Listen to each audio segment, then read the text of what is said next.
great day in the morning, Bravehearts, Urbanites, and Coach Mad Hatters. And welcome to the SeaGoat Squad. In yesterday's situation report, I mentioned that I was changing the name. This morning, in meditation, I had a conversation with Saturn, as well as Mercury, mainly because my divine trifecta lens, which is the way I see it in terms of me, myself, and I. My Capricorn sun is me. My Virgo moon is myself. My Virgo ascending is my I am.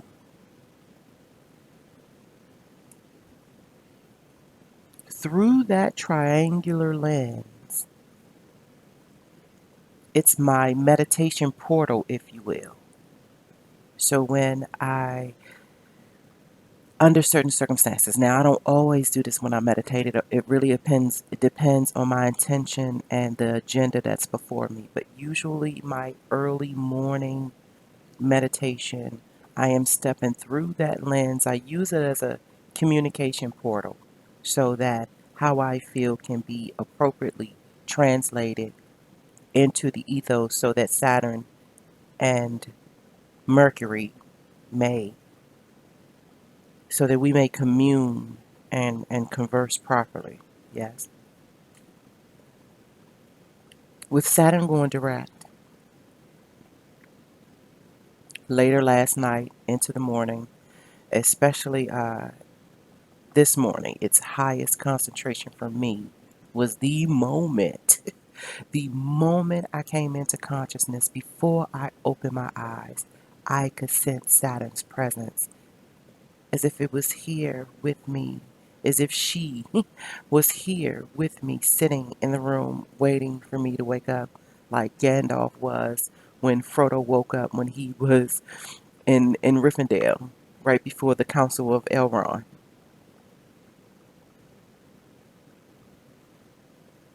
All depending on who's giving the commentary or who's telling the story, Saturn can be depicted in such a harsh light. And it agitated me so bad yesterday. I was so in my feelings because everything that I was reading was just giving this hard angle. And I'm not going to say that Saturn does not have her moments, because she does. And she is the tough love planet. She is. She's a taskmaster. She respects due diligence, and she looks forward to your reports being of a bulleted or listable fashion. When you sit with her, she wants to know, yes, I've done that, or I was having trouble doing that. Yes, I still am in the process of doing this. Yeah, that's the way it works with her.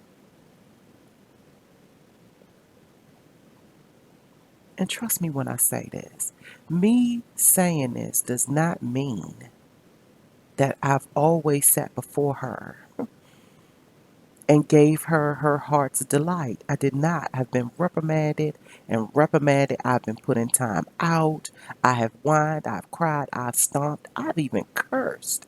I've even had mornings where I would wake up, especially during moments of her retrograde, and would be yelling from the top of the roofs like, I don't understand this fucking shit right here. So don't get it twisted. Please don't get it twisted what it is that I am about to say or how it is that I am saying it. And I must always preface with that because things can easily get misconstrued in this realm. In the virtual world, because we don't know each other personally, things can get misconstrued. It is very easy for someone to hear my words and then try to twine it all up in their judgment and think I am saying what it is that they think I'm saying versus what I'm actually saying. So I toggle in and out with saying what I have to say and then trying to follow it up in a different type of way, just so a better understanding may ensue. Yes. So, with all of that said, when I came into consciousness this morning, it was like, don't change it from it being the SeaGoat squad because our derivatives, our seeds, our fundamental elements and focus will still be from inside the cardinal sign Capricorn because I'm a Capricorn sign. And I'm constantly getting the whispers in my ear that the way I see things really do matter.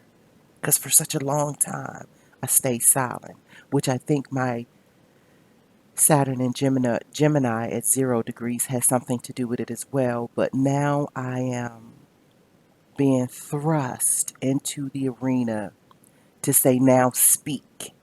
When for so long, it was it was latched into my self confidence. It was latched into all of the things that I felt I should have been doing but wasn't doing. And quite honestly, in the last several days, I want to say just in the last 7 days, within my last 7 day cycle, taking the forefront inside my inner ear has been, it's time for you to speak. I know you're uncomfortable with it, but it's time for you to speak. I know you prefer to be on the outer fringes just watching, but it's time for you to move to the center and it's time for you to speak. Yeah, you're going to have folks that disagree. It's still time for you to speak.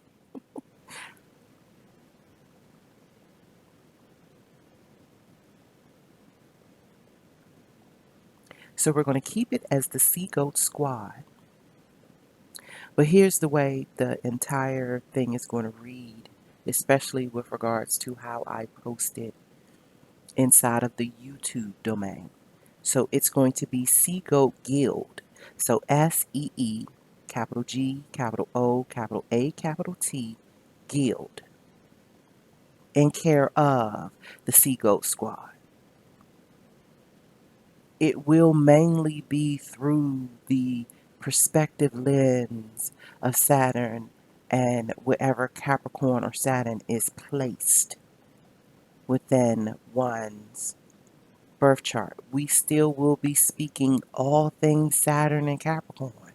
And from those seeds is where we will sprout and grow and cultivate and harvest.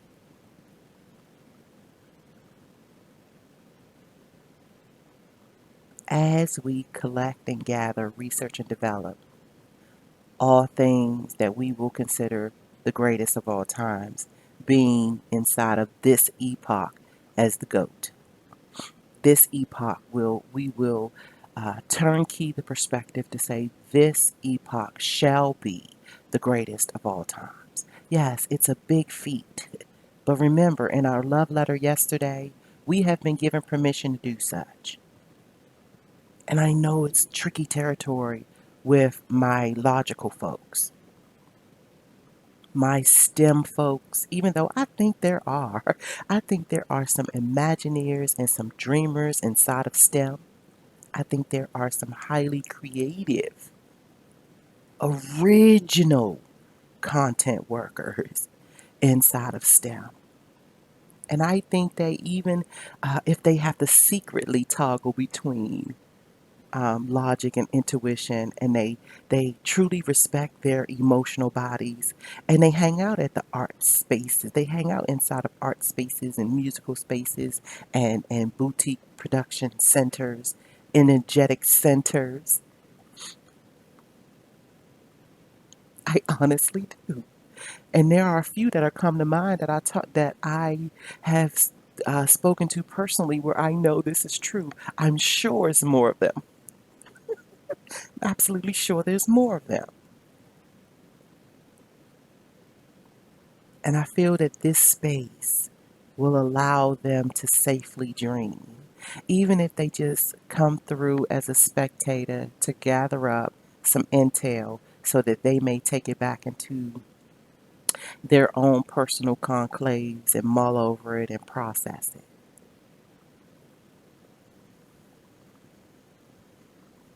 So we're going to usher in this installment with three things. The first, I will outline the bird's eye view of the zodiac as it is categorized as cardinal sign, fixed sign, or mutable sign. And it can be truly for our benefit to begin looking at it this way so that as we walk through these conversations, certain things don't become too overwhelming. And even if they do, that we have the foresight to use some now and save some for later. So the cardinal signs. Oh, let me just say this real quick. So the cardinals are the idea people. The fixed signs, aka the fixers, are the planners, the organizers, the executors. The mutables, the mutable signs, are the editors, revisers, remixers, and polishers, refiners.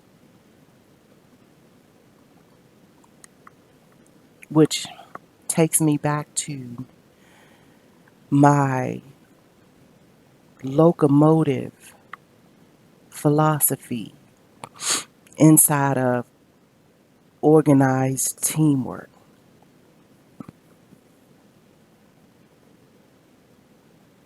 From the outside, from the inside out, and then on to the locomotive is how I see things when I speak in terms of social movement. Any type of agenda that's put before me, I'm going to process it through that lens. I'm going to first have the players understand themselves and what it is that they can wholeheartedly bring to the table. And more than likely, you're going to identify yourself as a cardinal, which is the idea person, as a fixer, which is the planner, organizer, executor, or the mutable as the editors, revisers, refixers, polishers, refiners. The cardinals, it start with you. The group of cardinals get together, they understand what the trajectory is, and they pour the cornucopia of ideas on the table.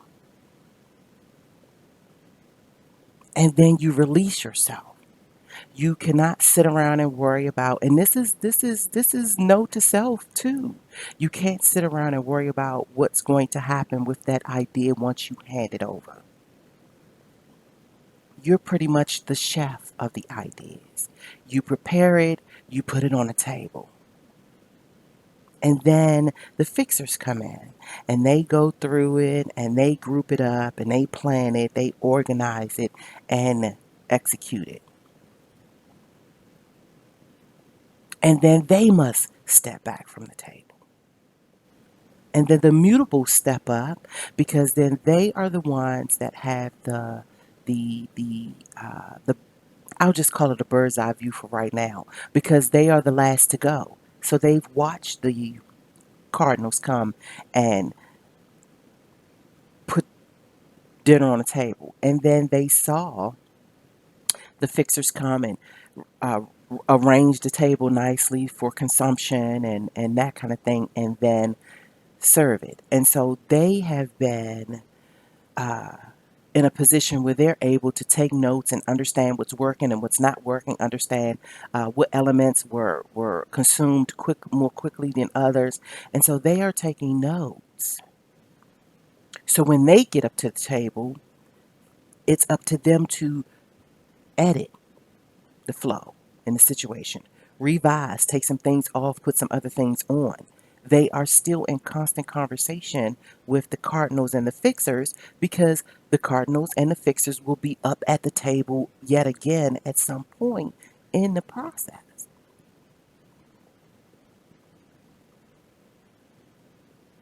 The mutables are handing off keynotes to the cardinals and the fixers, talking about revisions and remixing and polishing and refining.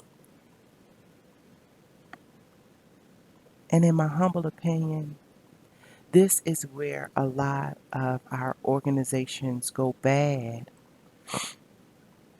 in regards of morale and just having all hands on deck and 100%.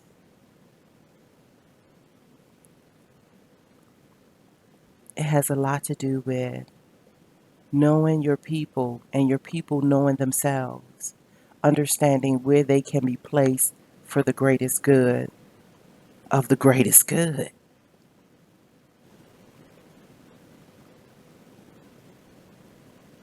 So the cardinal signs: Aries is the cardinal of fire, Cancer is the cardinal of water, Libra is the cardinal of air, Capricorn is the cardinal of earth.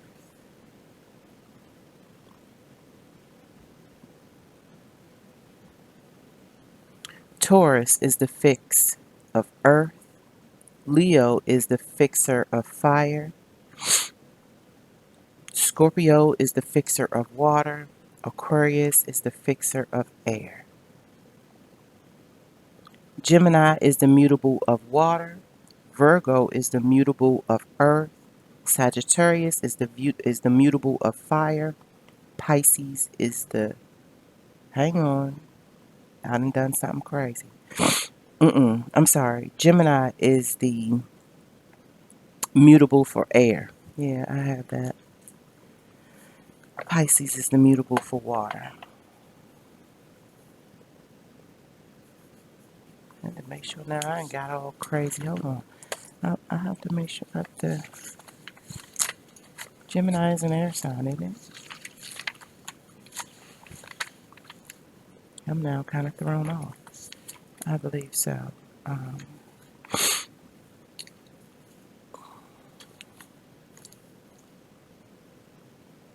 Hang on just a second. And maybe I should put in a little apology now for my snuffliness. Um, I have autumn allergies. For it to be my greatest time of year, I get, um, sometimes I am, yes, mutable for, Gemini is the mutable for air. Sometimes I get a little snuffly in the early morning. So that is the way the locomotive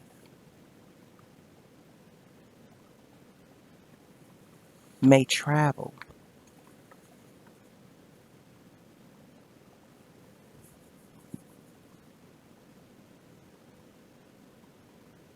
Being a Capricorn sun, I've noticed with myself, I am very good with putting the ideas on the table. We live in a world now where people really expect you to be the idea generator and the fixer and the planner and the reviser and the editor and the polisher and the refiner.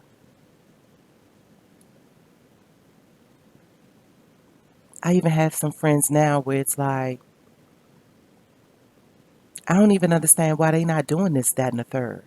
In conversation, I done told them this, and I done gave them that, and I done revealed this, and they still haven't done this, that, or the third. And it's just like, in my mind, because as I've said before, if you don't speak in astrological terms, I'm not going to push you to speak in astrological terms. If you bring it up, we can dance.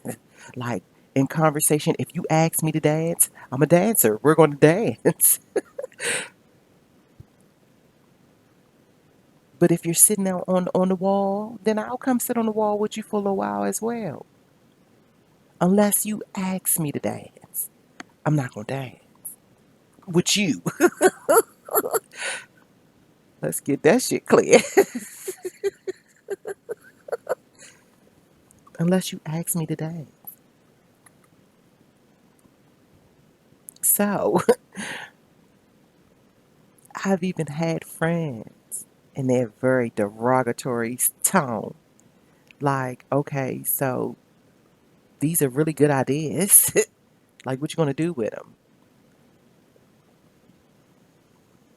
I will instantly go silent because it's just like, first of all, I don't like your tone.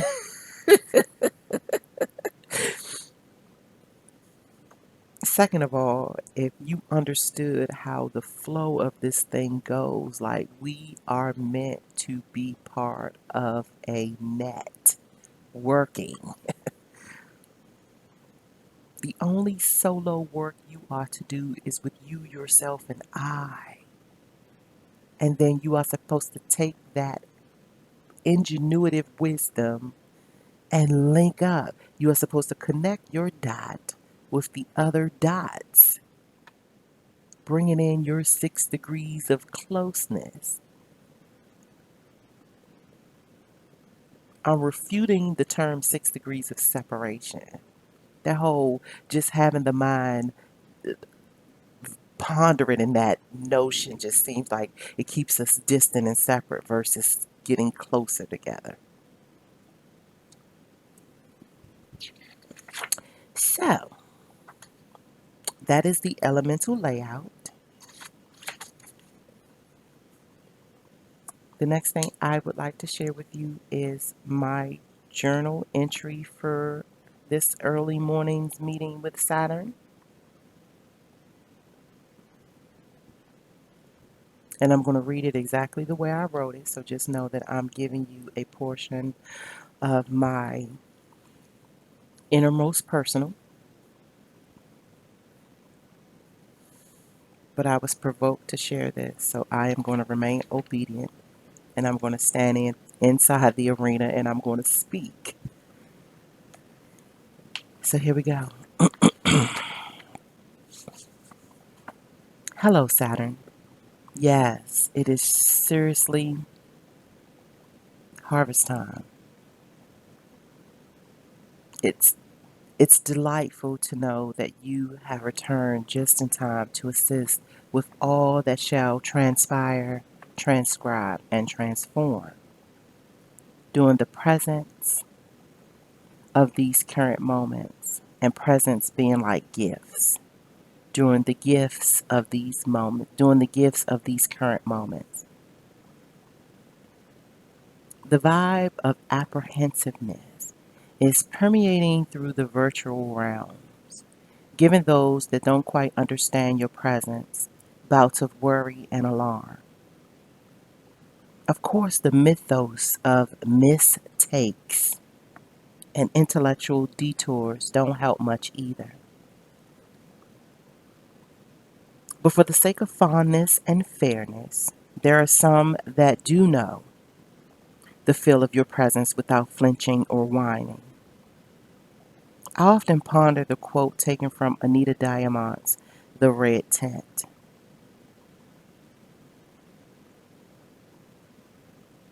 And this is the quote. I didn't put that in the journal, but I want you all to know that I'm about to read the quote. If you want to understand any woman, you must first ask about her mother and then listen carefully. Stories about food show a strong connection. Wistful silences demonstrate unfinished business. The more a daughter knows the details of her mother's life without flinching or wincing or whining, the stronger the daughter.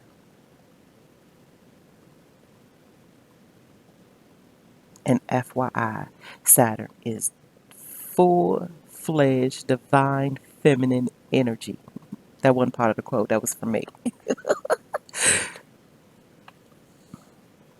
Saturn is mama. And anytime Saturn shows up in your chart, it's a small infusion of mama. It goes into the side of you that is considered divine feminine. So I'm going back into the journal entry. Much of this mental exercise is due through the lack of personal study and innovative curiosities surrounding one's direct connect to planetary energetic influences.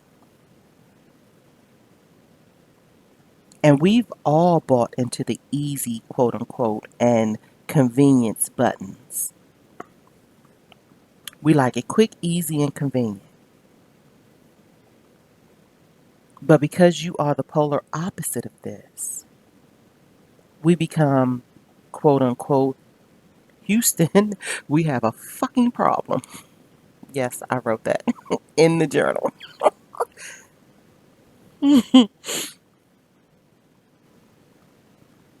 And honestly, it's all about where you are placed upon your natal chessboard.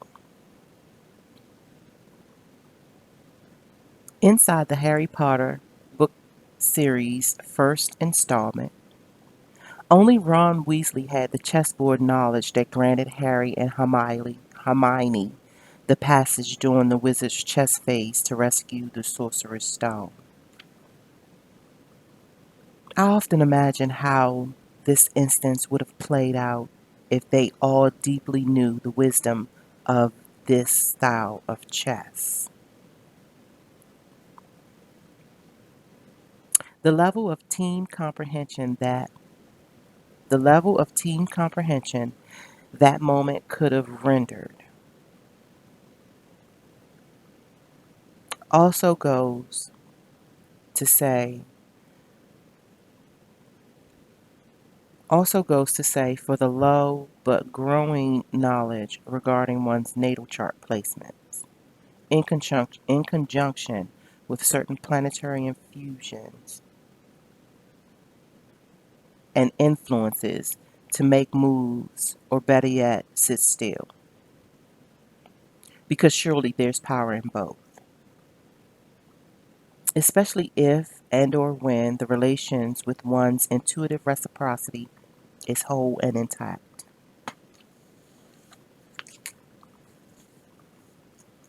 It's damn near a curse word to suggest hard work, task-based faith, and marinated maturity.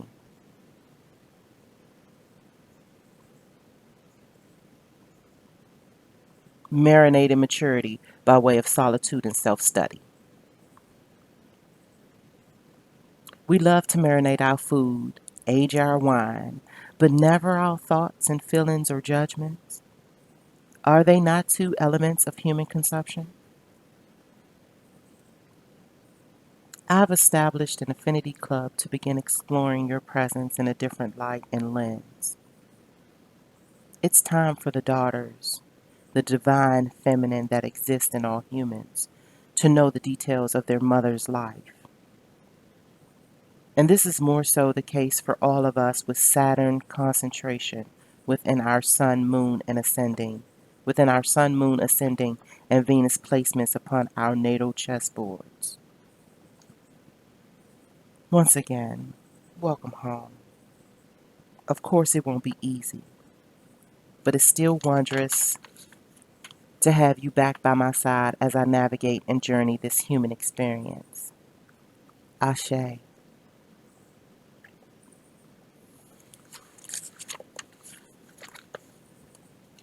And so I'm going to end this situation report with a little insight about my own natal coordinates. And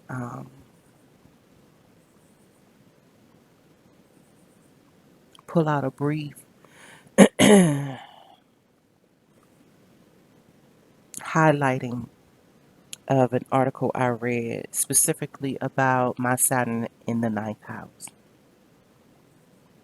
So as I mentioned before, my Saturn in my Saturn in Gemini is at 0 degrees. My part of fortune is in Capricorn 14 degrees, and my Saturn as well as my Saturn in the ninth house and my sun sign, which I've mentioned very, very many times before. Because we've stepped into this Saturn Pluto conjunction, I have it on my scholarship trajectory over the next 2 weeks, just so that I can gain a better understanding of certain things dealing with me.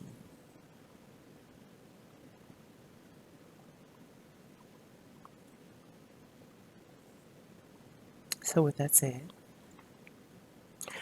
we are going to, we're just going to breeze through. We're going to breeze through the natal Saturn in the ninth house through this article that is listed on the astrocodex.com, an encyclopedia of astrology. So, it opens up by saying, even though Saturn is a rather malefic planet, it is quite a better placement if it resides high in the heavens during the native's birth. Natal Saturn in the ninth house will definitely require a lot of effort from the native in order to function well, but can be highly rewarding.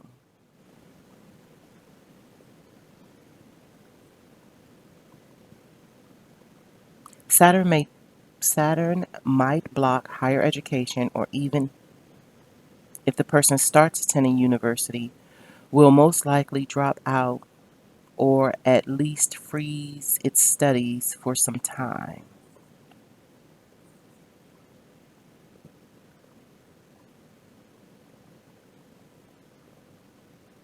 On the other hand, the barrier imposed by Saturn in these matters might become an obstacle that the native will want to overcome, especially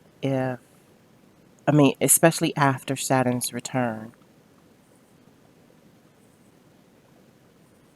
The native will then emerge more conscious about the fact that the whole reason around its dislike for education and religion is people who attempted to pass their views on to them.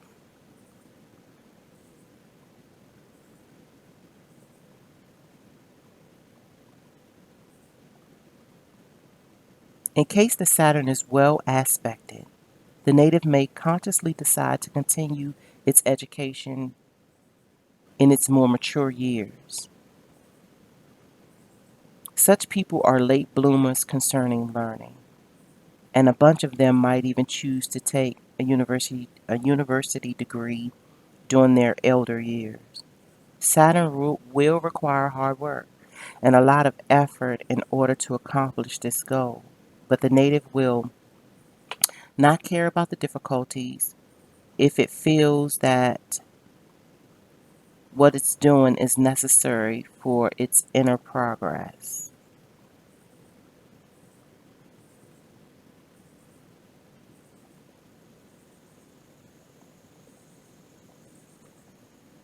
And I'm just going to read, hang on a second, it's one part that I really truly wanted to make sure I get in here. Yes, people who have Saturn in the ninth house are lucky enough not to have Saturn in some house that is connected to personal difficulties. Yes, it might be restricting the development of their higher ideas, but usually is not involved in problems of the body or the material surroundings. It is therefore a lot better to battle inside one's mind than facing external threats. In case you have Saturn in the ninth house, it will give you a brilliant chance to consciously, I'm sorry, wait a minute. In case you have Saturn in the ninth house, it will give you a brilliant chance of consciously self educating, developing your own system of beliefs, and progressing. What's going on with me today? I'm trying to rush.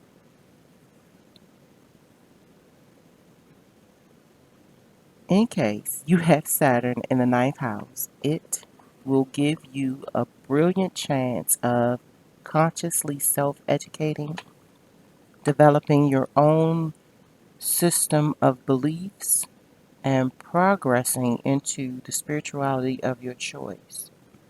Of course, you should always remember that all these need hard work and an inner battle against the borders of your own mind. There are no other walls than the ones you choose.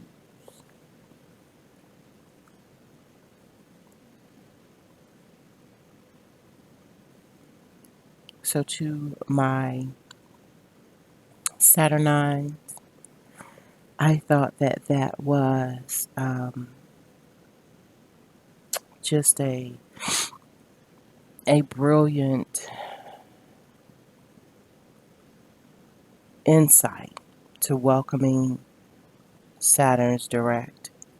Saturn is now returned to walk this journey with us.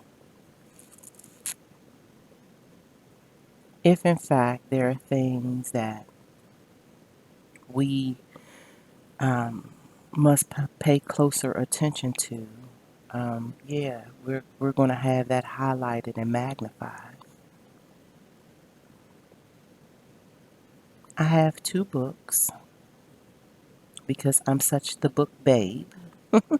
I have two books that will um, help for better understanding. Now, I do not have these two books in my possession as of yet, but yeah, the first moment I get, they're mine. The first one is, well, actually, I think they both. No, the first one is by Bill Tierney, Tierney, and it's called 12 Faces of Saturn, Your Guardian Angel Planet. Published in 1999. Yes, published January 1st, 1999. The second book is by Robert Wilkinson, Wilkinson, titled Saturn, Spiritual Master, Spiritual Friend, published in 2016. And I had decided to make both of these Saturn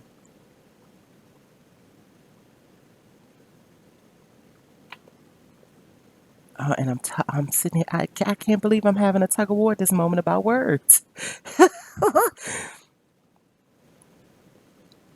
I decided, or maybe I was provoked to. Maybe that's why I paused like that, because it's like you didn't decide nothing.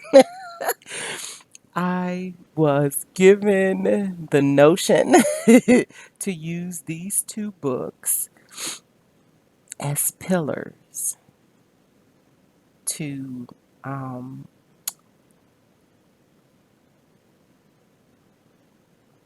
depict, if you will, to serve, if you will, as sphinx of Immaculate Riddle.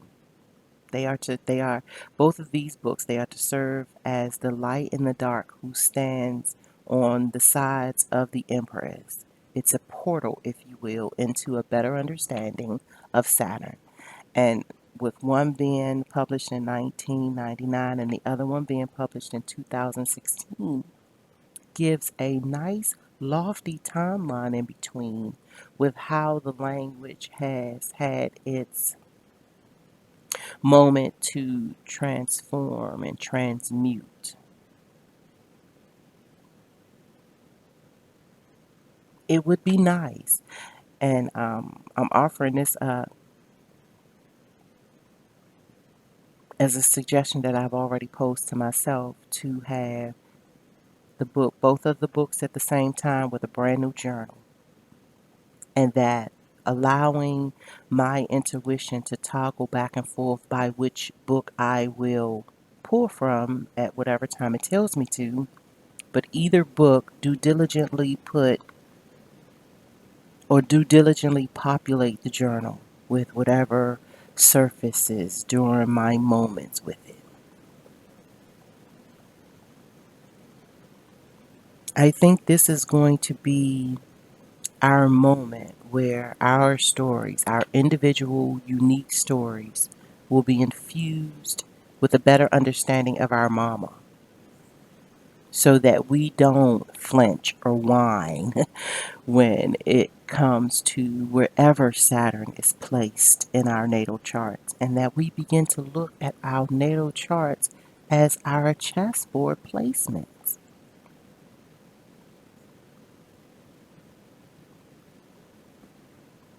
All things are a lot more connected than what we would assume. And we're going to stop making asses out of ourselves and assuming. We're going to go get this knowledge and process it, churn it, age it, marinate and mature it.